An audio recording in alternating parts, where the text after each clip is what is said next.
2021, since 2020, 2021. So the last 5 seasons, he's played in 105 games. What percentage of games is that, Bob? It's like 20. Yeah. I'm not a math major. Don't make him do math on the fly. I'm not a math major. No, it's okay, KB. I'm guessing it's less than 30%. I'm just going to say it's not a good percentage, Fezzi. I mean, Lonzo Ball, his talent, he was, second pick in the draft? Yep. I mean, his talent it's the same, right? We talk about guys who are talented. He's a big guard, can handle the ball. He was really touted for his vision on the court. And his ability to move the ball. Obviously, the Warriors love that.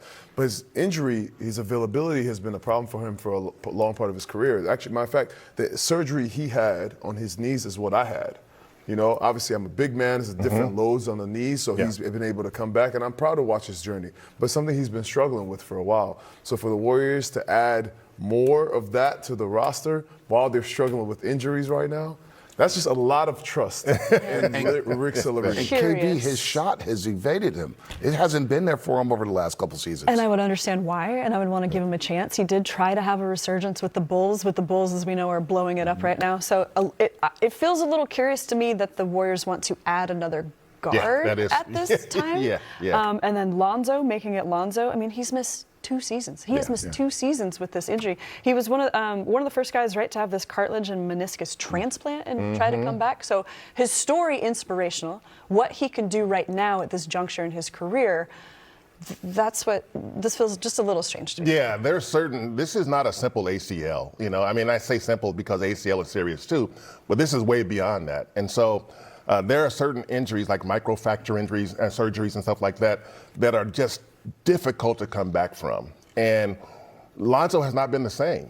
Maybe he can keep at it and he can be an NBA player, but he can't be the guy he was drafted to be unless something miraculous happens in the next year or two, because he's already now in his late 30s and he hasn't gotten there. It's curious to me, again, adding another late guard. 20s, I'm sorry. 20s, yeah. And then I also wonder if the Warriors are interested in Lonzo Ball, does that mean we're going to see Seth Curry at all this year?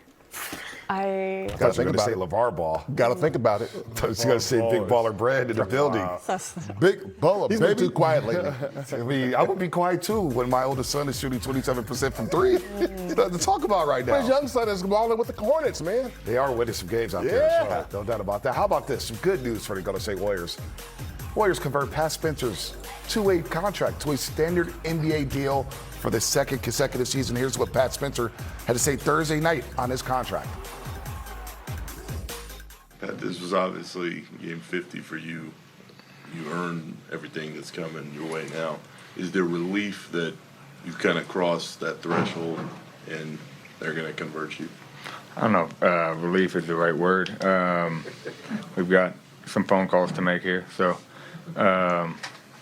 business is business. We'll figure it out. But I'm beyond thankful for this organization and what we've been able to do together. I'm thankful they've given me an opportunity, and so we'll see where the chips fall. Let's take a look at the Ford starting lineup, brought to you by your California Ford dealers. Pat Spencer, good to start once again alongside DeAnthony Melton, making his second start of the season. Moses Moody, Guy Santos, Draymond Green. Guess I'm going to have to wait on that sandwich from Kareth Burke. That comes to Al Horford. They know about the sandwich, Pat? They know about the sandwich. We do. Oh, Okay. yeah, I've blown it up. The whole Bay Area knows about it. Oh, okay. Yeah, they all know about it. But Maybe I should have said 8, 9, or 10 starts. Yeah, But I it's don't know. all They good. can't do. Okay, I don't take it back. Okay, it's 5. What Festus Feast really wants to know is what sandwich? exactly, because we will be bringing Festus That's a Feast. very, very good question. Okay, well, this has got bigger and bigger. He's pulling it up right on the spot. Musty's like, yo, what about me? You're invited. Okay. Yeah. I'm in. Let's make what kind of deal do you want to make? When this was the Horford deal? Yeah. I said he Okay. would start 5 or fewer games this season. Oh, no. I'm going to say 5 or more. That's what Bonte Well, said. yeah. Yeah. He's Where's on he at 5 right now. Yeah. He's off. He's He's basically on needs to 5? start one more game. Yeah. I got to buy Come this on, man Al. a sandwich. Okay. Come on, Al. All right, Just that's one fine. more. Come on, Steve. Okay, Don't all let me right. down. But All let's talk right. some Pat Spencer, KB. Yeah. Listen, Pat Spencer got his contract converted today or this morning, but really that contract was converted in early December when he played against OKC, the Sixers in Cleveland. That was the game. That's right. Give me the money. You know who I am. Give me my I'm money. Yeah. Yeah, that's when it was converted. But maybe you could even go back to media day when he kind of walked out and surprised people like, oh, you're back. But that's the chance that he took with Golden State, who knew him. He came up via the G League, and he wanted to take a risk or a gamble on himself that this is the right environment for me. And if I play a certain way, they will reward me, and that reward came. Yeah, this was going to be happening all along. I mean, and Steve has basically said it that, yeah, I want to get him on a standard NBA contract. So it was just a matter of stringing it out. They had to know what was going to happen before the trade deadline, before they can make a decision, but they already knew what they were going to do. And so I think it's a good move because Pat brings a certain level of almost an irrational confidence, but he's also a guy who plays with a lot of force. And this team can use that energy he brings sometimes. It's not quite Guy Santos level energy, but it's pretty close, and you could use that because we all know that this team, to have any chance to succeed in anything, they have to play hard. Pat's going to play hard. You know that. So that's a big move. I was sold last year when Pat Spencer headbutted Alperen and Sengun. Think about it. Like a guy at the end of the bench coming in with that level of, I don't care who you are. I'm coming here to win this game. I'm with my squad. This is what you need from a guy. On the basketball court, what he's been able to do is, those non-Steph minutes or the non-Steph games where empty possessions are killers, he's been able to come in and make decisive, quick reads, get guys involved in the play, move the ball quickly. He can score himself. You've seen that in different ways. You talked about the OKC game. He was going back to back to back on those guys with the ball at the end of the game against the best defense in the league. Pat can score. He can play. His teammates love him. All these things are easy decisions to see why he really was signed to the list. So how you feeling about today? Because so we take a look at the odds presented by Great Resort and Casino. Monty, stay out of this, please. Just leave this alone. Let Fezzi and I handle this. KB wants to chip in. The Warriors are 2-point underdogs. Monte, I'm saving my money for All-Star break because I need a You spent a lot of money. Trip. I just want to see how much I have left after all the losses I've made on the odds this year. Well, plus Super Bowl week has cost you a pretty penny too, right? Well, make some money Super Bowl weekend. Thank you for coming to our beautiful city. Football, NFL. Thank you guys. I want to see the pile of money. Where's this pile of money somewhere? Because we have to see it go up, gone, but we KB. got to see it go down. Oh, it's gone, KB. The pile of money is at the odds at the Great Resort. up at Roder Park. Yeah. That's right. That's right. And Phoenix took himself out of the game. But let's start with Stephen Curry, who's out. And by the way, Warriors insider, two-time NBA award winning Monty Poole joins the desk here at NBC Sports Bay Area. But Stephen Curry is practicing patience with runner's knee. And let's go ahead and roll that because it's a matter of learning, as Stephen Curry says, with this painful knee injury. It's a matter of learning as I go what works rehab-wise because it's still painful. You have to try to get rid of all the inflammation and pain. It's something we still have to monitor and injury manage. But it's something where if I come back too early, it could flare up. So, Monty, we were just talking about this before the show. It wouldn't shock us if we didn't see Steph until after the All-Star break. That's the way it should be, at least. Runner's knee is not something that goes away in a day or 2 or 3 or 4 or 5 or 6. And the only thing you can do about it, really, short of surgery, which only happens in extreme cases from what I understand, is rest, ice, and just treatment. And so look at the Warriors season, the way it's gone. What do they have to gain to rush Steph back out there?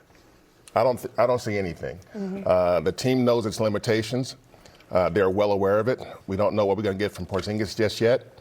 So yeah, to me it makes perfect sense for Steph to not play at all until after the All-Star break, and even then, make sure he's good to go before you even put him out there, which I think is what the Warriors will do. When you think about Steph playing through pain this season and the numbers that he's still putting up right now, that's really incredible. And then Monty, we've both been keeping an eye on his knee. You can see the 2 Band-Aids on every game. He is getting treatment on that knee. Yes. And one of the reasons why he agreed to speak to media so early in the night is because of his post-game regimen, the workout that he does, the treatment that he gets, because as you get older, it gets a little longer. Well, Steph, every year, we talk about his conditioning, how hard he plays on the court, the miles that he runs over the course of a game, and that takes a lot of conditioning. It takes a lot of work to get to that point. As you get older, not only does it take you longer to recover, it also takes you longer to get to that point. I remember watching Steph last summer run the sand hills and the sand dunes, and we were talking about how hard he was working. that stuff gets harder and harder over time. I speak from personal experience.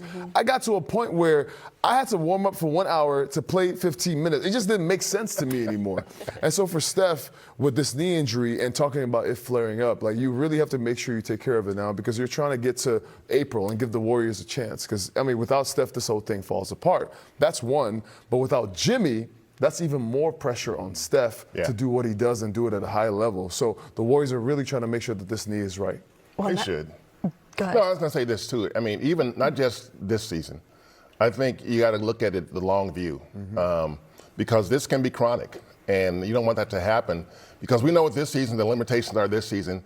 And so all you can hope for is that maybe next season they can kind of rebuild, put this thing together again, and make another run, because putting Steph out there now with this team, it's asking a whole lot, and he was already trying to do a whole lot before Jimmy went down. Yeah, and then I think big picture tipping point too. When you're talking about warming up for an hour to play 15 minutes and what the off season is like, the moment Steph decides that the off season is just a little too much and he's ready to walk away, that's going to be a major moment in his career. That's almost word for word what he told me the day before the opening game against the Lakers in LA. He said, that's when you'll know. Yeah. That's when I'll know, is when the offseason is just too much. You think he's close to that? He's averaging 27 a game, 47% from the floor, 39 from three. That's tough to walk away from, right? I mean, what's even tougher to walk away from, Bonte, is postseason success. Yeah. And so the Warriors are really still trying to maximize that, give Steph a chance to have that. Because at the end of the day, that's what we play for. That's what we work so hard for. When you're thinking about the offseason, when you're working through the offseason, all those tough nights, you're thinking about the playoffs. You think about the time that you lost and how you can overcome that team that you lost and overcome those deficiencies. So I think this is why the Warriors went and got Porzingis, a guy that can play alongside Steph, a guy that can play in the system. He can play. He's a big man. He is a defender, can protect the rim, also hit threes, pick and pop, plus block shots and be a lob threat.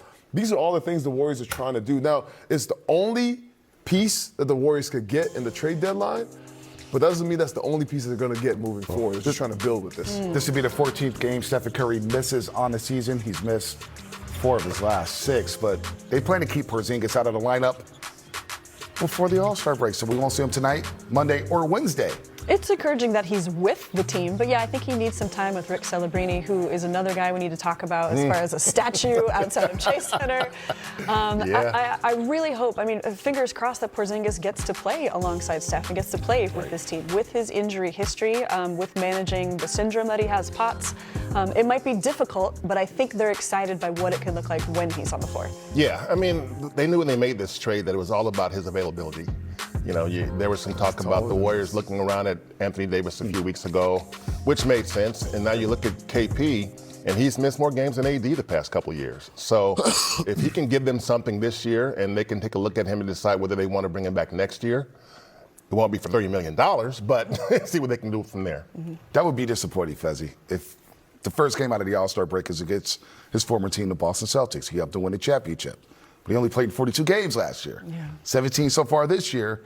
And I guess the messaging would be if he doesn't play, that this front office and organization is looking ahead to the offseason to make other moves and let his contract expire. But I do want to see a little KP and Steph. I would love to see Kristaps Porzingis in the system. Even watching that picture you just pulled up, Porzingis is taller than the sign behind him. I don't know if y'all saw that. He's 7'2". The Warriors desperately need the size right now. And if you're trying to make any more moves, we need big man on the roster, all right? Al Horford we've talked about him, he's close to 40 years old. That's not a guy that you want to put all that pressure on to play a lot of minutes. Playing incredible basketball right now. So that connection between Al Horford and Kristaps Porzingis, I want to see that. They won a championship together. So I want to see them moving together. I want to see, Steph and Kristaps. I want to see Draymond and Kristaps on the defensive end. There's so much to be excited about here. But as you know, the worst part of sports is injuries. If you can't have them on the floor, then you can't see any of the talent. Yeah, one injury can ruin a team's entire season. We've seen it before. We saw it with Steph, 2020. Look at the Pacers now without Tyrese Halliburton. So it can happen that way. And I just think that when the Warriors to play this right again, they know that this season is going to be tough to make any kind of a run in the playoffs, any kind of run. Getting there is going to be tough enough. Yeah. So, they got to be thinking about next year. I'm not saying the guys think about next year right now, but it's got to be at least on the back burner because this year we already know that's going to be a tough one. I think the Warriors are trying to assess if Jimmy Butler's injury is the one that derails this for the whole season. I keep thinking back to Steph's face and how didn't even need to see the MRI to know that Jimmy's injury was bad and what it might mean going forward. So now we have Jimmy's injury, now we have Steph a little bit injured, now we have KP coming in with his injury, and there's one more guy the Warriors are looking at, Lonzo Ball, maybe? Yeah, that's his what we're injury